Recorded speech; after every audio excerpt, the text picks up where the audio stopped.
ওরা বয়স অনেক ছোট এবং এটা তাদের প্রথম political movement.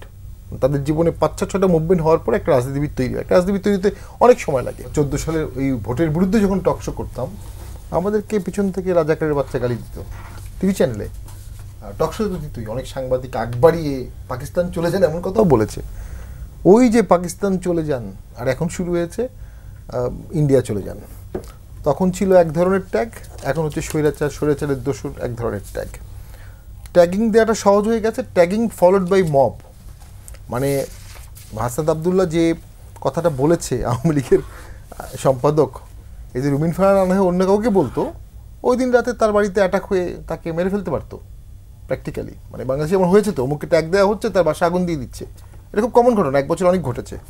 Tagging followed by mob মিলে একটা ভয়াবহ জিনিস হয়ে দাঁড়াচ্ছে।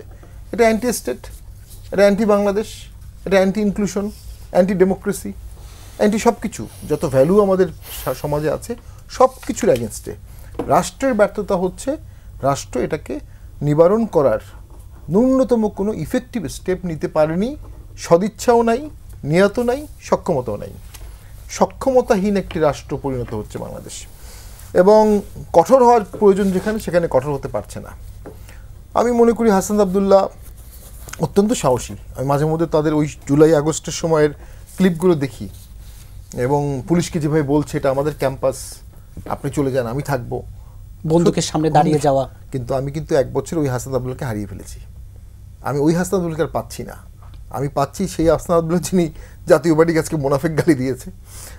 তারপরে রুমিন ফারহানার সাথে তো তাকে বললো, ট্যাগিং দিল। এর আগেও জিএমগাদের সম্পর্কেও বাজে মন্তব্য করেছে, আর্মি নিয়ে ভয়াবহ মন্তব্য করেছে। ওরা বয়স অনেক ছোট এবং এটা তাদের প্রথম পলিটিক্যাল মুভমেন্ট। তাদের জীবনে 5-6টা মুভমেন্ট হওয়ার পর একটা রাজনীতিবিদ তৈরি হয়। একটা রাজনীতিবিদ তৈরিতে অনেক সময় লাগে। আর কোন রাজনীতিবিদের বিষয়ে স্বৈরাচার আছে এটা বোঝা খুব মুশকিল। স্বৈরাচার হওয়ার সুযোগ না পেলে বোঝা যায় না কে স্বৈরাচার। সুযোগের অভাবে অনেক লোক সৎ থাকে না, ঘুষ খাওয়ার সুযোগ নেই সৎ। ক্ষমতা যখন আসে তখন বোঝা যায়। টিআর কাবিটা আসলে বোঝা যাবে সে কমচোর কিনা। সে সারা জীবন সৎ, কারণ সে সুযোগই পায়নি। তো রাজনীতিবিদ হওয়ার প্রথম ধাপ হচ্ছে আমার কোনো ক্ষমতা নাই, আমি ক্ষমতাহীন, এইভাবে নিজেকে তৈরি করা।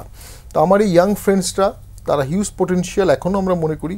তারা মূলধারার রাজনীতিতে আসুক, সংসদে আসুক, জোরালো বক্তব্য রাখুক, দেশ গঠন করুক, কিন্তু তারা সব কিছু অ্যান্টি রোল প্লে করছে। অ্যান্টি জাতীয় পার্টি, অ্যান্টি সেনাবাহিনী, anti part of BNP, anti BNP বিভিন্ন পকেট, অ্যান্টি রুমিন ফারহানা, অ্যান্টি স্বামীনাথের পাটোয়ারি।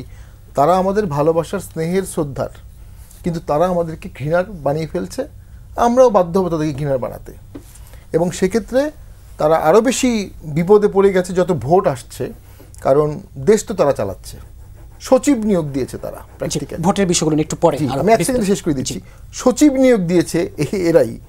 তো তারা যখন ভোটে যাচ্ছে তখন দেখছে হিসাব মিলছে না, স্বাভাবিকভাবেই তারা আরও পারপ্লেক্সড হয়ে যাচ্ছে।